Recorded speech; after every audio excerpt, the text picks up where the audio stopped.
When it comes to elections, Americans want and expect them to be fair and honest. They don't like voter fraud, and they want common-sense measures preventing it from ever happening. Unfortunately, there is an election integrity crisis in our country, and many Americans know elections rules are bent and broken.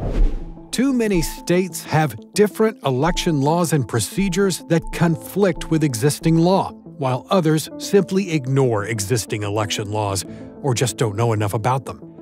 This dangerous combination can cause Americans to feel disenfranchised and lose confidence in our elections. The battle for election integrity is ongoing, and Judicial Watch is on the front lines, doing everything it can to ensure our elections are fair and honest.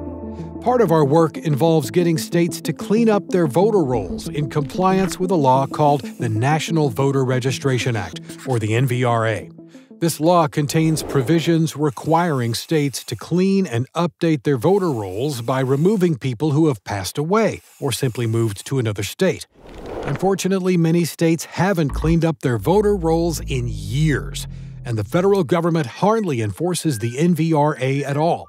And as a result, dirty voter rolls increase the likelihood of fraud in elections. If a mail-in ballot is sent to a voter who no longer lives at their address or died, and if their voter registration information isn't updated, anyone living there could simply submit the ballot using the prior resident's identity. The potential for voter fraud exists, and that's where Judicial Watch comes in. Our team of investigators and attorneys are hard at work regularly reviewing voter roll data from across the country. We send notice letters and even file lawsuits against states to make sure voter rolls are cleaned up as the law requires, because Americans know dirty voting rolls can mean dirty elections. Over the past 2 years, Judicial Watch's litigation resulted in 4 million ineligible names being removed from the voter rolls. In a historic victory for election integrity, a lawsuit we filed against the state of California resulted in the removal of 1.2 million ineligible names from voter rolls. Now, California is at less risk for voter fraud. Judicial Watch also settled a lawsuit against New York City after it removed over 566,000 ineligible names from the voter rolls, and it promised to take reasonable steps going forward to clean its voter registration lists. In North Carolina, our litigation resulted in the removal of over 430,000 inactive registrations from its voter rolls. And in Pennsylvania, Judicial Watch forced the removal of nearly 180,000 ineligible registrations from the state's voter rolls. It isn't easy cleaning dirty voter rolls. It takes a lot of time and effort. But Judicial Watch is happy to do the work the government does not want to do.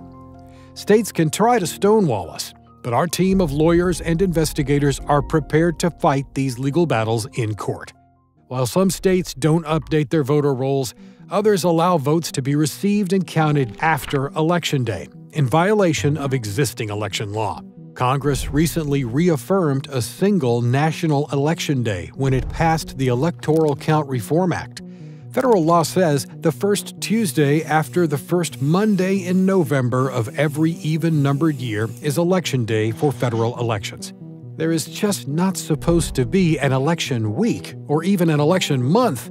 Extending the counting of ballots runs counter to federal law and invites fraud and undermines voter confidence. Right now, Judicial Watch is suing Illinois and Mississippi for allowing ballots, including mail-in ballots that may not even be postmarked, to be received and counted days and weeks after Election Day if the ballots are dated on or before Election Day. As you can see, Judicial Watch is hard at work ensuring our elections are fair and honest. And you can be assured we are ready to do the heavy lifting to make sure they stay that way, because no one is above the law.